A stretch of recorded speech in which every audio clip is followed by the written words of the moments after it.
संजय जी, आपने बचपन में रामलीला में भी काम किया है। मुझे लगता है बचपन से थोड़ा आगे किशोरावस्था में आपने शायद जी जी जी रामलीला में काम किया है जी, जी। और आप श्री राम उसके अंदर बने हैं। तो जो श्री राम का जो चरित्र आपने निभाया वो आपकी जिंदगी में क्या मायने रखता है? वो मेरे जीवन में मेरा टर्निंग पॉइंट वहीं से है। और जीवन में जो गंभीरता आई वो वहीं से आई। और आप यकीन मानिए, मेरे दादाजी की एक वाक्य बार बार मेरे मन और मस्तिष्क में कौंधती है। ये बात, वो एक भजन गाते थे, जाई विधि राखे राम ताही विधि रही है। एक दिन उन्होंने मुझसे कहा कि ये भजन यूं नहीं होना चाहिए था, जाई विधि राखे राम ताही विधि रही।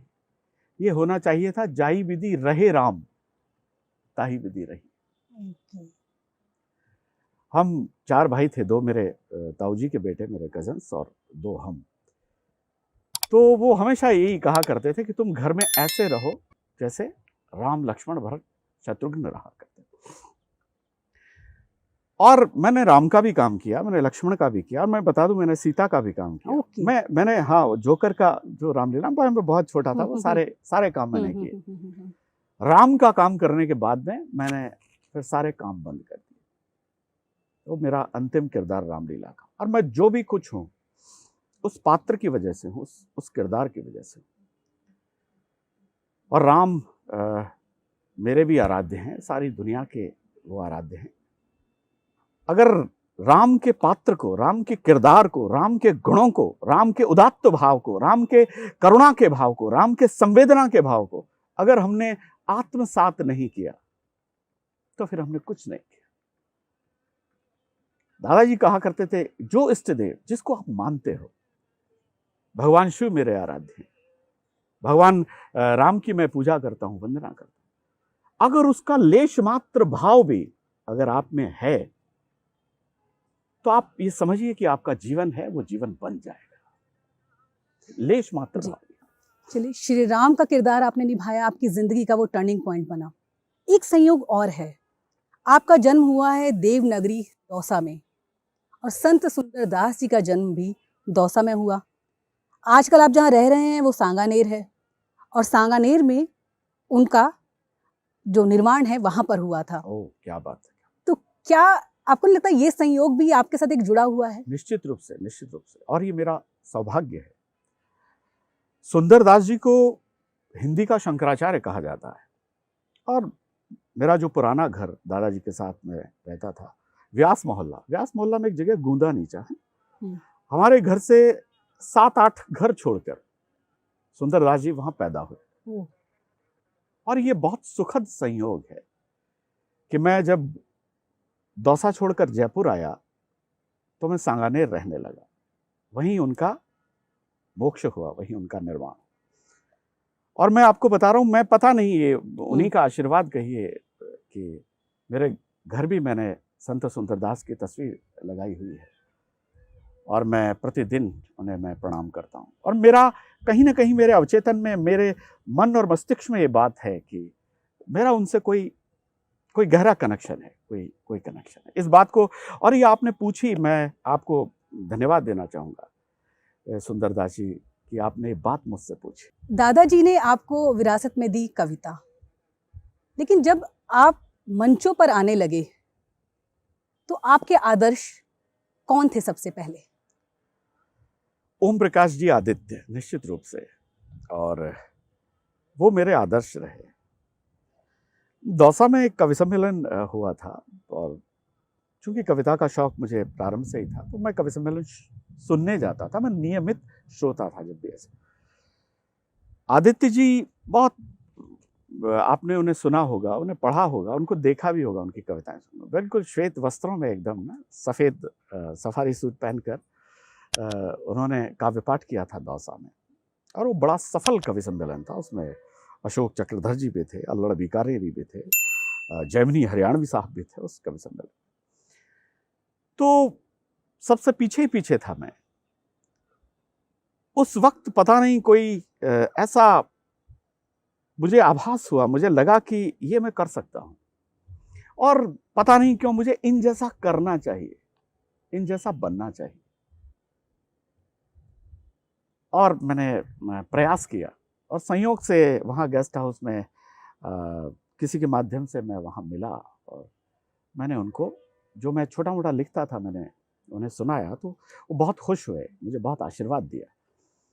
और मैं कहूँगा कि मैं कविता में अपना आदर्श है वो श्रद्धेय आदित्य जी को ही मानता हूँ। मंच का पहला अनुभव कैसा था?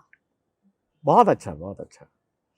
पहला जो मेरा कवि सम्मेलन था वो मैंने जैसा कि कोट किया, हजारी लाल जी ग्रामीण वहाँ के थे और लालसोट मैंने कवि सम्मेलन किया पहला, और मैं उन दिनों पढ़ा करता था।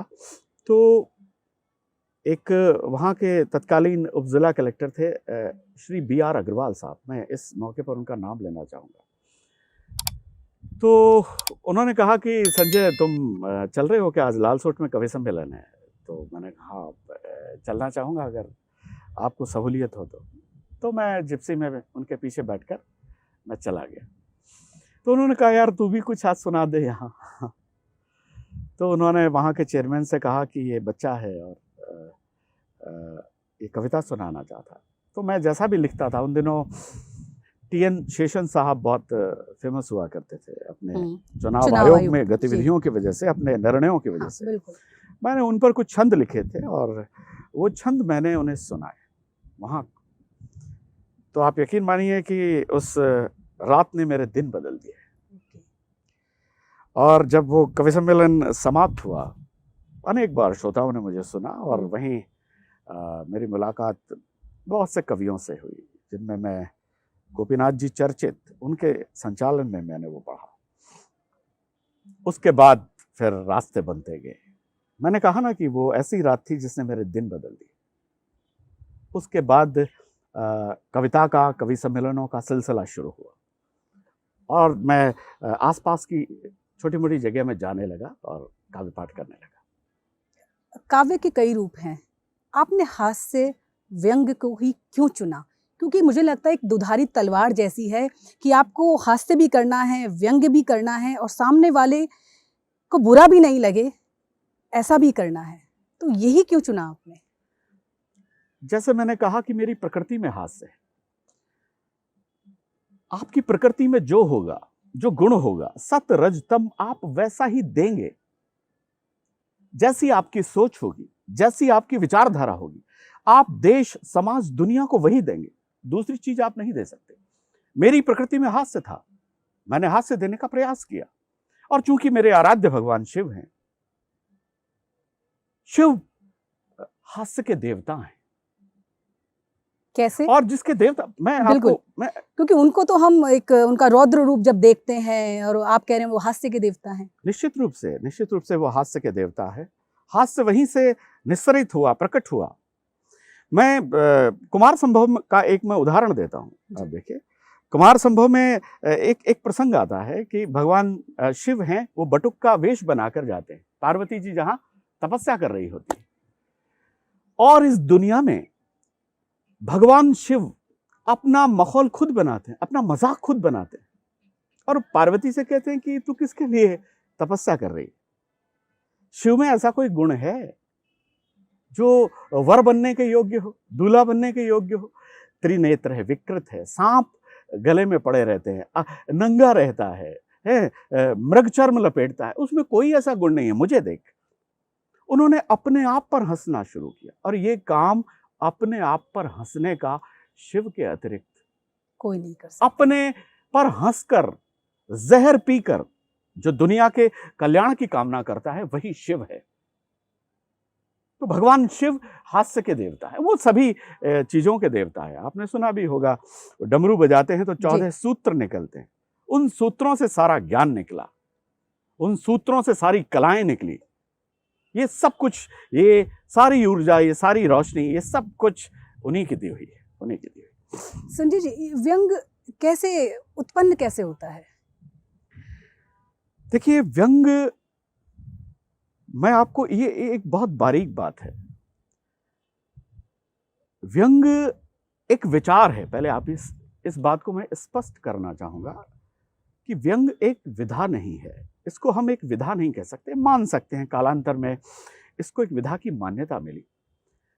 पर व्यंग एक विचार है, वो आपकी प्रवृत्ति, वो आपके स्वभाव, वो आपकी देखने की प्रवृत्ति, संसार को देखने की दृष्टि है, उस दृष्टि से वो दृष्टिकोण उत्पन्न होता है। तो व्यंग एक विचार है, वो किसी भी विधा में हो सकता है, कोई कविता में, कथा में, नाटक में, संस्मरण में, कहानी में, किसी भी चीज में। व्यंग एक विचार है जो सारी विधाओं में समावेशित है। और मैं आपके इस प्रश्न को थोड़ा सा आगे ले जाता हूं जी, कि हास्य और व्यंग, ये दोनों को अगर मैं परिभाषित करूं, ये बहुत गंभीर प्रश्न है। इसकी बारीकी को हमें समझ लेना चाहिए कि हास्य के बिना व्यंग अधूरा है। जैसा कि मैं कहता हूं कि हास्य के बिना व्यंग एक गाली मात्र है। वो इसलिए कि हम दोनों को एक दूसरे से पृथक नहीं कर सकते। आप आत्मा को शरीर से पृथक कर देते हैं तो क्या होता है? प्रकृति को पुरुष से क्या आप पृथक कर सकते हैं? शक्ति से क्या शिव को पृथक कर सकते हैं? तो हास्य अगर शिव है तो व्यंग उसकी शक्ति है। और मैं व्यंग के बारे में कहूंगा कि 9 रस हैं। उन रसों को कसने वाली रज्जू है, वो रस्सी है जो इन 9 रसों को बांधे रखती है। इनको इस रस्सी को अगर ढीला छोड़ दिया गया तो उसका परिणाम ध्वंस है, विनाश है। मैं ये समझता हूं कि व्यंग एक विचार है, एक दृष्टिकोण है, वो किसी भी विधा में समावेशित हो सकता है, लेकिन बिना हास्य के व्यंग आधा है, अधूरा है और एक गाली मात्र है। बहुत गंभीर बात आपने कही, लेकिन अब मुझे लगता है हमें हास्य पे वापस आना चाहिए। निश्चित रूप से। जब आप हास्य और व्यंग की बात कर रहे हैं तो थोड़ा सा कुछ सुना दीजिए, कोई भी किस्सा, कोई भी व्यंग जो आपको पसंद हो, जो दर्शकों को आप सुनाना चाहें। निश्चित रूप से। उससे पहले मैं आपको ये भी बताना चाहूंगा कि अरे मेरे मन की बात है, दर्शकों को शायद आनंद आएगा। हास्य हर कोई व्यक्ति पैदा नहीं कर सकता। आप सायास किसी को हंसा नहीं सकते, आप सायास हंस भी नहीं सकते। आपको कोई ऐसे हंसा नहीं सकता है, कोई जानबूझकर हंसा नहीं सकता। हंस कौन सकता है, हंसा कौन सकता है? हमारे साहित्याचार्य कहते हैं कि हंस कौन सकता है, हंसा कौन सकता है? निश्चला सरलोल्लास नैसर्गिको उन्मुक्तता ध्रुवम हास्यानंदस्य निष्पत्तौ भावा संचारिणो मताः। अर्थात हंस कौन सकता है? जो निश्चल है, सरल है, नैसर्गिक है, स्पॉन्टेनियस, उन्मुक्त है। हास्यानंदस्य निष्पत्तौ भावा संचारिणौ मता। इन भावों का जिनमें अभाव है, न वो हंस सकता है न वो हंसा सकता है। और ये भाव किसका दिया हुआ है? उसी परमात्मा का दिया हुआ। आप चाहकर हंस नहीं सकते, आप चाहकर हंसा नहीं सकते। तो ये जो सारा करंट है, ये भी सब वहीं से आता है। अब मैं जैसे एक छोटी सी, आपने कहा, मैं आपको सुनाता हूं जी। भाई की हंसी, हास्य को मैं अपने शैली में मैं परिभाषित करने का प्रयास करता हूं। भाई की हंसी ताकत सवाई है, भाई की हंसी ताकत सवाई है, बहन की हंसी मजबूत कलाई है, बहन की हंसी मजबूत कलाई है, पिता की हंसी बच्चों की असली कमाई है, पिता की हंसी बच्चों की असली कमाई है, और मां की हंसी प्रभु की प्रभुताई है। क्या बात है। मां की हंसी प्रभु की प्रभुताई है। और आगे की पंक्तियां सुने, बच्चों की हंसी पीर की भुलाई है। आप कितने भी थके मांदे अपने घर जाते हैं और आपके बच्चे आपके सामने आते हैं, तो आप अपनी सारी पीड़ा, आप अपनी सारी थकन को भूल जाते हैं। बच्चों की हंसी पीर की भुलाई है। और आप बेटी हैं, मैं आपके सम्मान में बोलता हूं, बेटियों के सम्मान में एक हास्य कवि कहना चाहता है, बच्चों की हंसी पीर की भुलाई है और बेटी की हंसी बाप की असली दवाई है। क्या बात, बहुत शानदार। बेटी की हंसी बाप की असली दवाई है। और आगे की पंक्तियों पर आप आनंद लेंगे कि प्रेमिका की हंसी प्रेमिका की हंसी हवा हवाई है। प्रेमिका की हंसी हवा हवाई है और लुगाई की हंसी जेब की सफाई है। लुगाई की हंसी जेब की सफाई है।